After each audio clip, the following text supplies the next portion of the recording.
제33장.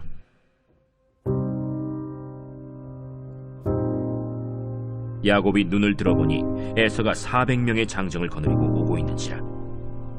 그의 자식들을 나누어 레아와 라헬과 두 여종에게 맡기고 여종들과 그들의 자식들은 앞에 두고 레아와 그의 자식들은 다음에 두고 라헬과 요셉은 뒤에 두고 자기는 그들 앞에서 나아가되 몸을 7번 땅에 굽히며 그의 형 에서에게 가까이 가니 에서가 달려와서 그를 맞이하여 안고 목을 어긋맞추어 그와 입맞추고 서로 우니라. 에서가 눈을 들어 여인들과 자식들을 보고 묻되 너와 함께한 이들은 누구냐? 하나님이 주의 종에게 은혜로 주신 자식들이니이다.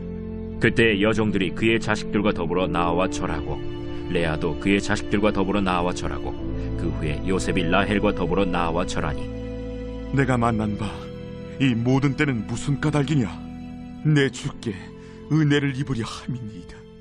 내 동생아, 내게 있는 것이 족하니 내 소유는 내게 두라. 그렇지 아니하니이다. 내가 형님의 눈앞에서 은혜를 입었사오면 청하건대 내 손에서 이 예물을 받으소서. 내가 형님의 얼굴을 배운즉 하나님의 얼굴을 본 것 같사오며 형님도 나를 기뻐하심이니이다. 하나님이 내게 은혜를 베푸셨고 내 소유도 족하오니 청하건대 내가 형님께 드리는 예물을 받으소서 하고 그에게 강권함에 받은지라.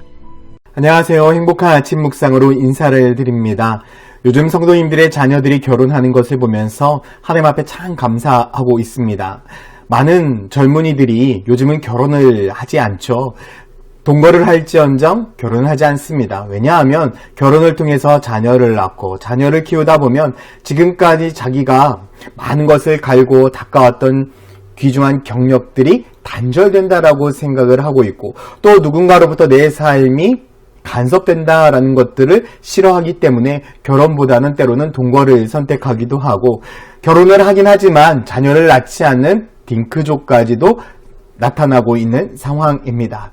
그러다 보니 많은 어른들은 자녀들이 결혼하지 않는 것에 대해서 자녀를 낳지 않는 것에 대해서 근심하고 걱정하고 있죠. 그런데 하나님께서 우리들에게 분명히 말씀하신 것은 무엇입니까? 창세기 2장 18절 말씀에 여호와 하나님이 이르시되 사람이 혼자 사는 것이 좋지 아니하니 내가 그를 위하여 돕는 배필을 지으리라. 하나님께서는 아담이 혼자 사는 것을 보기 좋지 않게 여기셨습니다. 그래서 하와를 창조하셨죠. 하나님께서 하와를 창조하신 것은 아담의 연약함과 아담의 부족한 부분들을 하와를 통해서 채우기 위함입니다. 그래서 하와를 돕는 배필이라고 말씀하신 것이죠. 우리가 결혼하는 이유는 단 하나입니다. 서로의 연약함과 서로의 부족함을 채워주기 위함입니다. 그런데 우리가 결혼하지 않고 우리가 서로 헤어지는 이유가 무엇입니까? 우리가 서로의 연약한 부분들을 채워주는 것이 아니라 서로의 연약함만을 바라보기 때문입니다. 오늘날 많은 사람들은 다른 사람들의 연약함을 들추기 바쁩니다. 그러나 그리스도인들, 우리 하나님의 자녀들은요, 서로의 연약함을 바라보면서 그것을 들추는 인생이 되는 것이 아니라 그것을 채워주고 그것을 보듬어주고 그 연약함들을 가려줄 수 있는 그런 믿음의 사람, 사랑의 사람이 되어야 됩니다. 그럴 때 우리가 서로 돕는 배필로서의 역할을 잘 감당할 수 있다는 것이죠. 남자는 아내를, 아내는 남편을 향해서 서로의 돕는 배필이 되어줄 때 우린 참된 은혜와 참된 축복을 누릴 수 있습니다. 그런데 이러한 은혜와 축복을 누리기 위해서 반드시 수반되어져야 될 것이 있습니다. 바로 우리들의 시선이 바뀌어야 된다라는 것입니다. 우리들의 시선이 바뀌지 않는다면 우리는 항상 서로의 연약함만을 바라볼 수밖에 없습니다. 오늘 본문을 보게 되면 야곱이 하나님을 만나서 씨름을 하죠. 그리고 그 씨름을 한 후에 승리를 하게 됩니다. 그리고 나서 야곱, 사기꾼, 도둑이라는 이 이름의 뜻의 야곱이 어떻게 바뀌게 되어집니까? 이스라엘로 바뀌게 되어지고 있습니다. 이스라엘의 뜻이 무엇입니까? 하나님과 사람과 겨루어 이겼다라고 말씀을 하고 있는 것이죠. 그의 이름이 승리자로 바뀌었습니다. 그런데 여러분, 그의 이름이 바뀌었습니다. 승리자입니다. 하나님의 은혜를 경험했습니다. 그런데요, 상황이 바뀌었을까요? 전혀 바뀌지 않았다는 것이죠. 오늘 본문 1절에 보면 야곱이 눈을 들어보니 에서가 400명의 장정을 거느리고 오고 있는지라 그의 자식들이 나누어 레아와 라헬과 두 여종에게 맡기고 라고 말씀하고 있죠. 하나님과 만나서 은혜를 받고 하나님과 싸움을 통해서 승리를 얻었지만 여러분 상황은 바뀌지 않았습니다. 계속해서 에서는 400명의 정예병을 끌고 야곱에게로 나오고 있는 것입니다. 그리고 드디어 야곱과 에서는 맞닥뜨리게 됩니다. 그 힘들고 어려운 그 상황 속에서 유일하게 바뀐 것이 있었습니다. 바로 야곱의 시선입니다. 창세기 33장 10절 말씀을 보니 야곱이 이르되 그러지 아니하니이다. 내가 형님의 눈앞에 은혜를 입었사오면 청하건대 내 손에서 이 예물을 받으시옵소서. 내가 형님의 얼굴을 배운즉 하나님의 얼굴을 본 것 같사오며 형님도 나를 기뻐하심이니이다 라고 말씀을 하고 있죠. 야곱이 에서의 얼굴을 보면서 마치 하나님의 얼굴을 배우는 것 같다. 여러분 누구의 시선이 바뀐 것입니까? 야곱의 시선이 바뀐 것입니다. 분명 야곱은요 에서의 정예병이 올 때 너무나 두려워하고 있었습니다. 그 두려움 때문에 떨어서 먼저 어떻게 했습니까? 자녀들을 먼저 보내고 정말 자기 자신은 비겁하게 끝까지 남아 있었다가 하나님을 만나게 된 것이었죠. 어찌 보면 야곱의 인생은 참 비겁했습니다. 참 많은 겁과 두려움에 떨고 있는 인생이었습니다. 그의 삶은 정말 이루 말할 수 없는 아픔과 상처 덩어리였죠. 그래서 성경은 11절에 이렇게 기록하고 있습니다. 창세기 32장 11절입니다. 내가 주께 간구하오니 내 형의 손에서 에서의 손에서 나를 건져내시옵소서. 내가 그를 두려워함은 그가 와서 나와 내 처자들을 칠까 겁이 나기 때문입니다. 겁쟁이였습니다. 두려움이 많았습니다. 이러한 생각과 이러한 시선을 가지고 있었던 야곱이 하나님의 은혜를 경험하자 완전히 생각이 바뀌었고 시선이 바뀌었습니다. 그리고 담대하게 누구 앞으로 나아간 것입니까? 에서 앞으로 나아간 것입니다. 그런데 그냥 나아간 것이 아닙니다. 아주 겸손하게 나아갔고 자기 자신의 잘못을 뉘우치며 나아갔습니다. 창세기 33장 3절에 보니 자기는 그들 앞에서 나아가되 몸을 7번 땅에 굽히며 그의 형 에서에게 가까이 갔다라고 말씀을 하고 있죠. 그는 겸손하게 땅에 7번 절을 하면서 형에게 인사를 하면서 자기의 잘못을 사죄하면서 형 앞에 나아가고 있는 것입니다.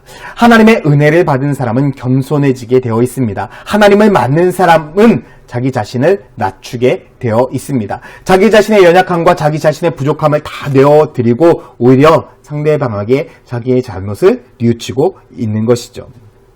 그랬을 때에 야곱은 담대하게 하나님의 은혜를 계속해서 나누고 또한 증거하고 있는 모습을 볼 수 있습니다. 단순히 자기 자신이 누린 그 은혜, 하나님 받은 은혜만 자기 자신만 누리고 있는 것이 아니라 누구에게도 그 은혜를 나누고 있을까요? 형 에서에게도 그 은혜를 나누고 있다라는 것입니다. 11절 말씀해 보니까요. 하나님이 내게 은혜를 베푸셨고 내 소유도 조카오니 청하건대 내 형님께 드리는 예물을 받으소서 하고 그에게 강권함을 받았다라고 말씀을 하고 있습니다.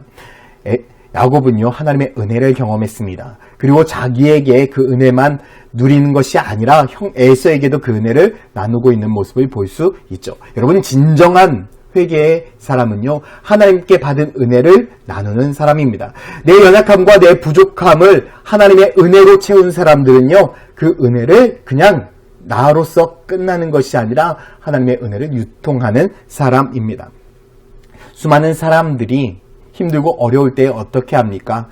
하나님 앞에 은혜를 구합니다. 내 상처를 치유해달라고 이야기합니다. 나의 연약함을 회복시켜달라고 이야기합니다. 그런데 많은 사람들은요 거기에서 끝납니다. 하지만 진짜 하나님의 은혜를 구하고 진짜 하나님의 사랑을 얻은 사람들은요 나를 통해서 하나님의 은혜가 흘러가게 하는 사람들입니다. 그래서 저는 이것을 이렇게 늘 이야기하죠. 상처가 곧 사명이 된 사람들. 하나님의 은혜는 흘러가게 두어야 합니다. 내 속에서 멈추어 있는 것이 은혜가 아닙니다. 나를 통해서 다른 사람들에게 베풀어지는 것이 진짜 참된 은혜입니다. 야곱은 이 사실을 알았던 사람이었죠. 분명 두려움에 떨었던 야곱이 하나님의 은혜를 경험하고 자기의 모든 어려움과 상처들을 치유하고 형 에서에게까지도 하나님의 은혜를 흘려보내는 그 인생. 여러분 이것이야말로 진짜 참된 은혜와 축복을 누리는 인생이 아니겠습니까? 하나님은 나를 통해서 가정을 회복시키십니다. 하나님은 나의 시선을 바꾸셔서 우리의 모든 상황을 바꾸어 가기를 원하고 있습니다. 하나님은 상황을 먼저 바꾸시는 분이 아닙니다. 하나님은 나를 먼저 바꾸셔서 상황을 바꾸고 가족을 바꾸고 우리의 상처받은 사람들을 변화시키고 있습니다. 사랑하는 성도 여러분, 하나님께서는 오늘도 여러분들에게 관심이 있습니다. 여러분들의 마음 가운데, 여러분들의 상처 가운데, 여러분들이 받아야 될 그 은혜 가운데 하나님께서 그 은혜를 주셔서 여러분들을 회복시키시고 여러분들을 일으켜 세우신 후에 여러분들의 가정을 회복시키시고 여러분들의 직장을 회복시키시고 여러분들의 사업을 회복시키시며 여러분들의 주변 사람들을 회복시키실 것입니다. 오늘 하루 하나님께서 여러분들에게 베푸실 그 은혜에 기대하시기를 소망합니다. 그 은혜를 통해서 여러분들이 변화가 되어져서 여러분들을 통해 하나님 베푸시는 놀라운 은혜를 수많은 사람들이 유통시키는 믿음의 성도가 되기를 예수님의 이름으로 축원드립니다. 함께 기도하겠습니다. 사랑과 은혜의 아버지 하나님, 오늘 하루도 주님만을 의지하고 주님만을 붙들며 주님께 주신 참된 은혜를 유통시키는 믿음의 성도들 되게 하여 주시옵소서. 상황과 환경을 먼저 바꾸라고 하는 것이 아니라 내 삶을 먼저 바꾸기를 원하시고 내 시선을 바꾸시기를 원하시는 아버지의 하나님의 은혜를 기대하고 나아갈 때에 하나님께서 우리의 삶 속에서 놀라운 축복을 이루시고 나를 통해서 가정과 직장 나아가 지역사회를 변화시키는 놀라운 은혜와 축복들을 누리게 하여 주시옵소서. 감사드리며 예수 그리스도의 이름으로 기도드렸습니다. 아멘.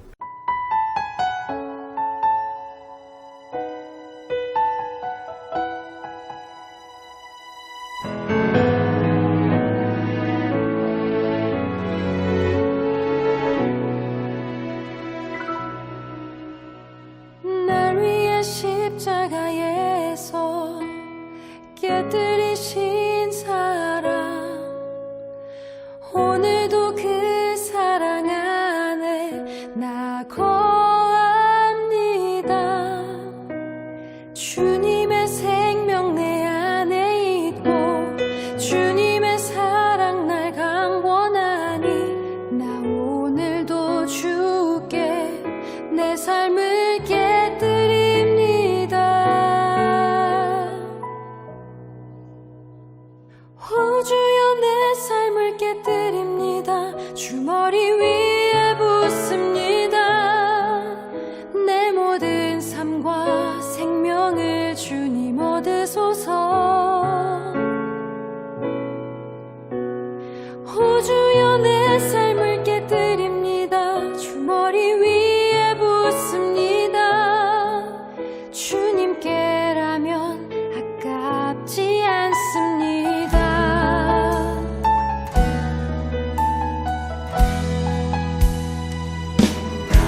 있을 주다